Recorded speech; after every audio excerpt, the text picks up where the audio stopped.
श्रीराम समर्थ. श्रोते हो, आपण ऐकत आहात श्री गोंदवलेकर महाराज यांचे प्रवचन.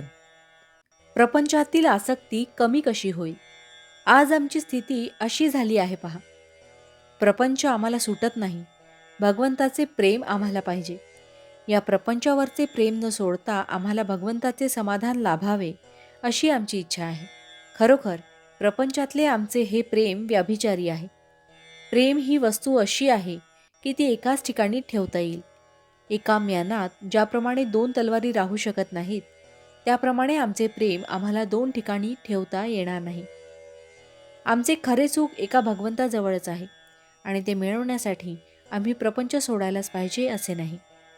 प्रपंचात आम्हाला वाटणारी आसक्ती ही मुख्यतः नाहीशी झाली पाहिजे. शास्त्रातसुद्धा हेच सांगितले आहे.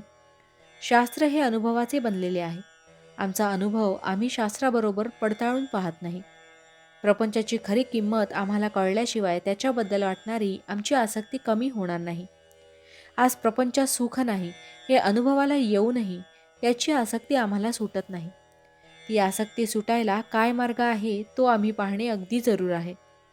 प्रपंचाची आम्हाला गरज किती आहे. एखादा मनुष्य फिरायला जाताना हातात काठी घेतो.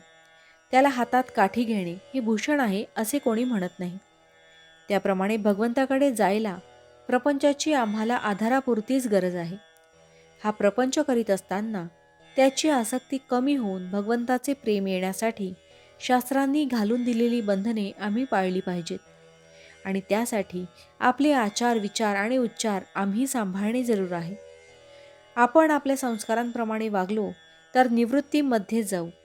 कारण आपली प्रवृत्ती ही सर्व निवृत्तीपरच आहे यात संशय नाही. आता यापुढे आपण रामाच्या नावाने प्रपंचाचा धंदा करूया, म्हणजे नफा तोटा त्याचाच होईल. प्रपंचात सदाचाराने वागावे. सदाचार हा मूळ पाया आहे. नीतिधर्माचे आचरण असावे. नीतिधर्माची बंधने ही आमचे विकार आवरण्यासाठीच आहेत. विचाराने अत्यंत पवित्र असावे. कोणाचा द्वेष, मत्सर करू नये आणि दुसऱ्याचे अहित चिंतू नये. उच्चार तर फार सांभाळले पाहिजेत. नेहमी सर्वांशी गोड बोलावे. ज्या जिभेने आपण भगवंताचे नाम घेतो त्या जिभेने दुसऱ्याचे अंतःकरण कधीही न दुखावेल याची खबरदारी घ्या. अंतःकरण दुखवित असताना त्याच्या ठिकाणी वास करीत असलेल्या भगवंतालाच आपण दुखवित असतो हे ध्यानात धरा. भावार्थ, प्रपंचातले आपले मन आपण काढून भगवंताकडे लावावे. तसे करण्यात समाधान आहे. जानकी जीवन स्मरण जय जय राम. महारुद्र हनुमान की जय.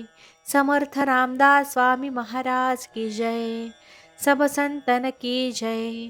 श्री अनंत कोटि ब्रह्मांड नायक राजाधिराज सच्चिदानंद सद्गुरु श्री ब्रह्म चैतन्य महाराज की जय. जय जय रघुवीर समर्थ. आता आपण 13 वेळा नामस्मरण करूया. श्रीराम जय राम जय जय राम. श्रीराम जय राम जय जय राम. श्रीराम जय राम जय जय राम. श्रीराम जय राम जय जय राम. श्रीराम जय राम जय जय राम. श्रीराम जय राम जय जय राम. श्रीराम जय राम जय जय राम. श्रीराम जय राम जय जय राम. श्रीराम जय राम जय जय राम.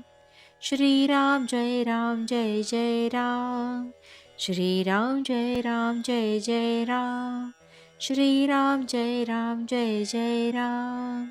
श्रीराम जय राम जय जय राम. जय श्रीराम.